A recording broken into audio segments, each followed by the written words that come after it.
বাংলাদেশ থেকে এই পোস্টাল ব্যালটের পেপারটা অর্থাৎ এই পোস্টাল ব্যালটের খামটা মাত্র 6 দিনে দক্ষিণ কোরিয়া দেশে পৌঁছাইছে। তো এটা 29 তারিখে আমার কোম্পানিতে আসছে, বাট এখন পর্যন্ত আমি এটা খুলে দেখিনি যে এর ভিতরটা কি আছে। তো চলুন আজকে আমরা এটা খুলে দেখব। তো এই পেপারটি মূলত আঠা দিয়ে লাগানো আছে। তো এই আঠাটা সর্বপ্রথম আমাদেরকে এটা আঠাটা ছুটাইতে হবে আর কি। আমরা দেখবো এর ভিতরে কি আছে।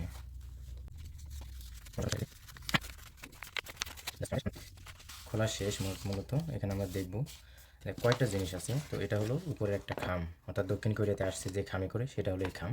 তো এটার আর দরকার নাই। হ্যাঁ, এরপরে এখানে দেখেন এটা হচ্ছে আরেকটা খাম, যেই খামটাতে করে আপনি ভোট দেওয়ার পরে সব কিছু এর ভিতরে ঢুকাই দিয়ে এটা পোস্ট অফিসে জমা দিতে হবে। এটা হলো সেই খাম।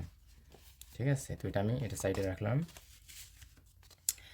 এরপরে যেটা আমার চোখের সামনে আসতেছে সেটা হলো কি, সুন্দর করে দেখা যাচ্ছে ফরম 10-এর ক।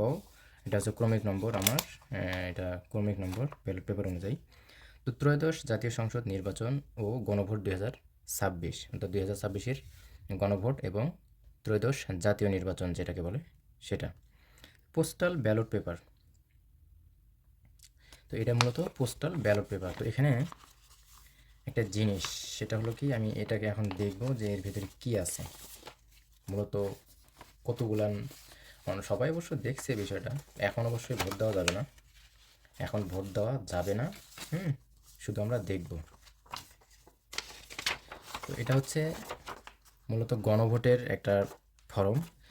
এখানে যা যা লেখা আছে সব কিছু আপনি পড়ে নেবেন। যদি আপনার মতের সাথে যায়, অর্থাৎ আপনি যেভাবে চাচ্ছেন সেভাবে যদি আপনার মতের সাথে একমত হয় তাহলে আপনি হ্যাঁ ভোট দেবেন, আর যদি বলেন যে না আমার মতের সাথে মিল নেই তাহলে না ভোট দেবেন।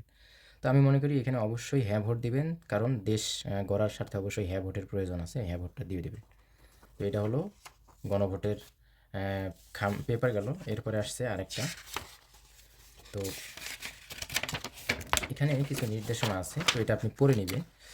নেওয়ার পরে যে এই যে এখানে দেখেন, আমি এত দ্বারা ঘোষণা করতেছি যে উপরোক্ত নির্বাচনের ক্রমিক নম্বর এখানে দিতে হবে, অর্থাৎ এই যে উপরের যে ক্রমিক নম্বরটা এটা, তো এটাই এর খামে এই ফাঁকা জায়গার মধ্যে লিখে দিতে হবে। দেওয়ার পর আপনি এটা পড়ে নেবেন সুন্দর করে। দেওয়ার পর তারিখ দিবেন, তারিখ দেওয়ার পর স্বাক্ষর দিবেন, ভোটদাতার নাম, আপনার নাম লিখতে হবে, জাতীয় পরিচয়পত্র নম্বরটা লিখতে হবে। আচ্ছা, এটা শেষ। এরপরে ভোটদাতা স্বয়ং স্বাক্ষর দানে অক্ষম হওয়ার ক্ষেত্রে প্রযোজ্য। যদি আপনি স্বাক্ষর না দিতে পারেন সেক্ষেত্রে এটা করতে হবে আর কি, পূরণ করতে হবে অন্য কারো দ্বারা এটা আর কি। ওই অংশটা দেওয়া আছে অতিরিক্তভাবে। তো আপনি যদি যেহেতু স্বাক্ষর করতে পারবেন তাহলে আপনার জন্য এই অংশ, উপরে নিচের অংশ টাচ করা যাবে না। এরপরে আসি পিছনের পেজটা। এখানে কিছু নির্দেশনাবলী দেওয়া আছে। ডাক হাতে পাইয়া কিউআর কোড স্ক্যান করুন এবং পোস্টাল ভোট বিডি মোবাইল অ্যাপের নির্দেশনা অনুসরণ করুন।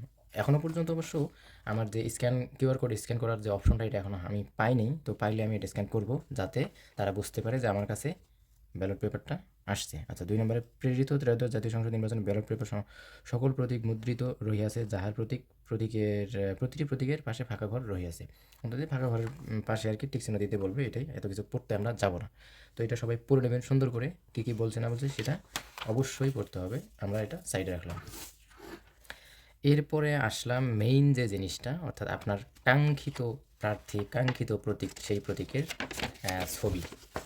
দেখেন, খুব সহজেই আপনি দেখতে পারবেন কত সুন্দর করে মানে আপনাকে দেওয়া হয়েছে। এখানে দেখেন যত রকমের মার্কা আছে। আমি আমার জীবনে এত মার্কা দেখি নাই, বা এত মার্কা জানিও না যে এতগুলি মার্কা আছে।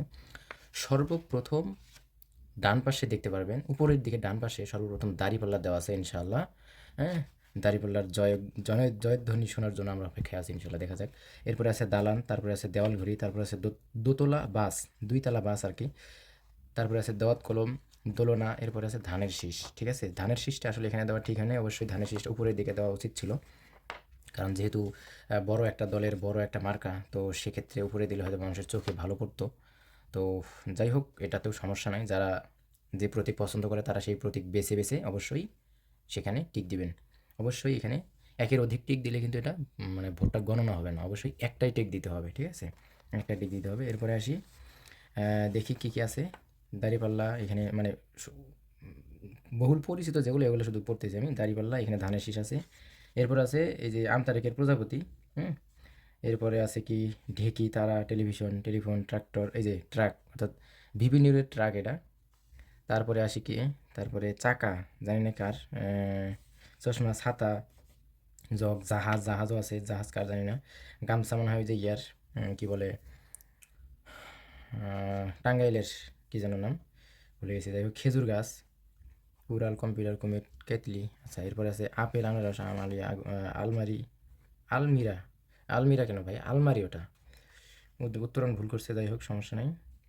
কাঁঠাল। এরপরে আসি এই সাইডে, এই যে হাত পাখা, অর্থাৎ ইসলামী আন্দোলনের হাত পাখা আর কি, উপরে দেওয়া হয়েছে হাতি, হাতুড়ি, হারিকেন, হ্যান্ডশেক, সক, হুক্কা, হেলিকপ্টার, না ভোট।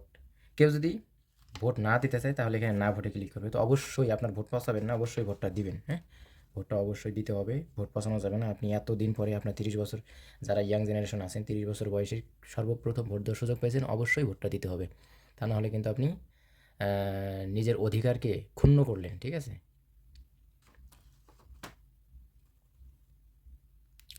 এরপর সে এখানে দেখেন শাপলাকলি, যেহেতু বাংলাদেশ জামাত ইসলামের সাথে শাপলাকলি জোট হয়েছে, তাই আমরা অবশ্যই যাদের আসনে শাপলাকলি দাঁড়াইছে তারা শাপলাকলিতে দিবেন, যাদের দাঁড়িপাল্লা তারা দাঁড়িপাল্লা দিবেন অবশ্যই। এবার এখানে শাপলাকলি। এরপরে আর কি আছে, অনেক কিছু আছে। এই যে গৃহপালিত একটি দল আছে যাদের মার্কা হলো লাঙ্গল। এরপরে আরও অনেক কিছু আছে, যাই হোক এত কিছু আমরা দেখতে চাই না, অনেক ফুলকলি কারবার হোক। ঠিক আছে, এ হচ্ছে বিষয়। তো অবশ্যই আপনারা ভোটটাকে কী করবেন, অবশ্যই আপনারা ভোটটা অবশ্যই দিবেন। তো দিয়ে আপনার যে নাগরিক অধিকার আছে সেই অধিকারটা প্রয়োগ করবেন, যাতে দেশ ও জাতি গঠনে আপনার এই একটা ভোট কাজে লাগে। অবশ্যই প্রার্থী দেখে ভোট দিবেন, ভবিষ্যতের বাংলাদেশটা যেন কোনো অরাজনৈতিক অরাজকতা সৃষ্টি না হয়, দেশের মধ্যে কোনো ধরনের খুন খারাপি, কোনো ধরনের ডাকাতি, চাঁদাবাজি, সন্ত্রাসী, গুম, খুন, হত্যা এসব যেন না ঘটে, সেই দিক চিন্তা করে, সেদিক বিবেচনা করে আপনি ভোটটা দিবেন। অবশ্যই আপনার কথা বলার স্বাধীনতা যেন কেউ ক্ষুণ্ণ না করতে পারে, সেই বিষয়টা আপনি খেয়াল করবেন।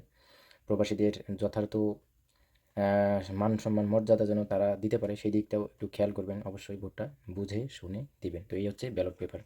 তো এই ব্যালট পেপারটা পাওয়ার সাথে সাথে কেউ অতি আবেগের বশে ভোটটা দিয়ে দিবেন না, কারণ এখন পর্যন্ত যেহেতু প্রতীক এবং কি বলে আসন সংখ্যা, প্রতীক এবং আসন কি নির্ধারিত হয়নি, যতক্ষণ পর্যন্ত এটা চূড়ান্ত ঘোষণা না আসবে ততক্ষণ পর্যন্ত আপনারা অপেক্ষা করুন। যখন চূড়ান্ত ঘোষণা আসবে তখন আপনারা সুন্দর করে ভোটটা দিয়ে দিয়ে আসবেন, মানে আপনাকে দিয়ে আসতে হবে, সেটা হলো ডাক বক্সে ফেলে আসতে হবে আর কি। তো সবাই ভালো থাকবেন, আসসালামু আলাইকুম।